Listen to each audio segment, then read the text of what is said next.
Hello everyone, and let's talk about the benefits of strategic check-ins for your generative AI projects. Regular check-ins are a great tool for balancing innovation with oversight. They can foster collaboration, you can use them to provide feedback to generative AI team leaders, and they help ensure that your projects on generative AI remain aligned with your business goals. They can address concerns about micromanagement by focusing on value creation and by focusing on checking in on whether the teams leading generative AI projects need more resources. So you're not micromanaging them, you're offering support, you're offering resources, you're offering feedback.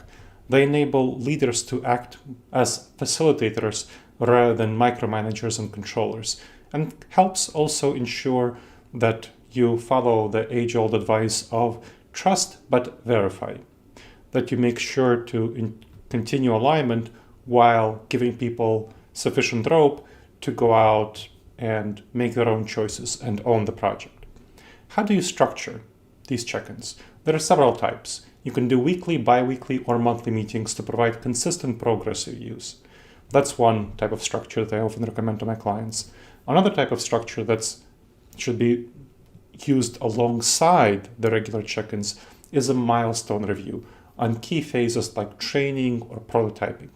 Finally, have informal updates for just briefly checking in on immediate issues and sharing quick wins and learning what's going on.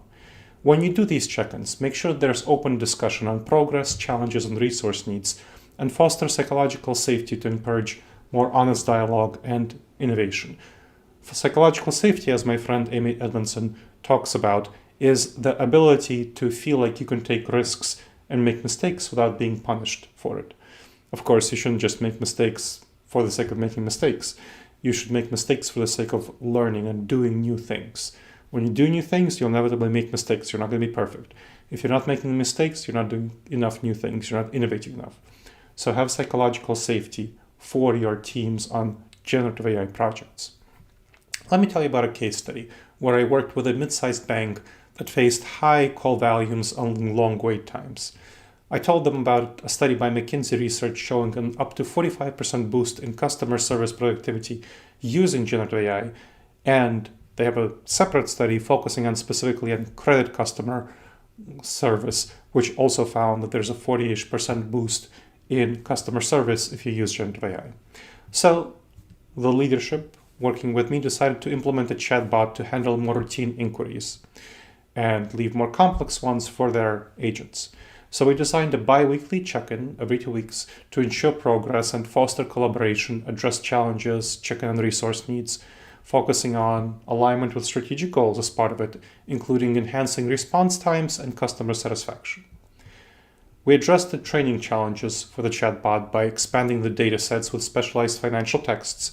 So that's one of the issues we found. There were training challenges that the chatbot was not sufficiently capable of doing specialized financial conversations, so we supplemented it with financial texts, and we also made sure that it's fine-tuned for complex terminology that has to do with financial jargon. As a result, we had really nice results: 25% reduction in call waiting times and 15% increase in customer satisfaction, with an overall $250,000 annual savings on customer support. So, thinking about check-ins, they should evolve with the project and your maturity as a generative AI informed organization. Have regular assessments of how check-ins are doing to make sure they remain effective and relevant. Sometimes a bi-weekly structure is good, sometimes weekly, sometimes monthly. Check in on how you're doing with your check-ins. So do a meta check-in on how the whole approach is going. They help reinforce, if you do have this approach, it'll help reinforce a culture of collaboration, learning, and innovation, and help ensure that generative AI disruption is transformed into a business opportunity for you. I hope you've enjoyed this episode of the Wise Decision Maker Show. Please make sure to subscribe wherever you checked out the show and leave a review. It helps others discover the show and helps us improve the show.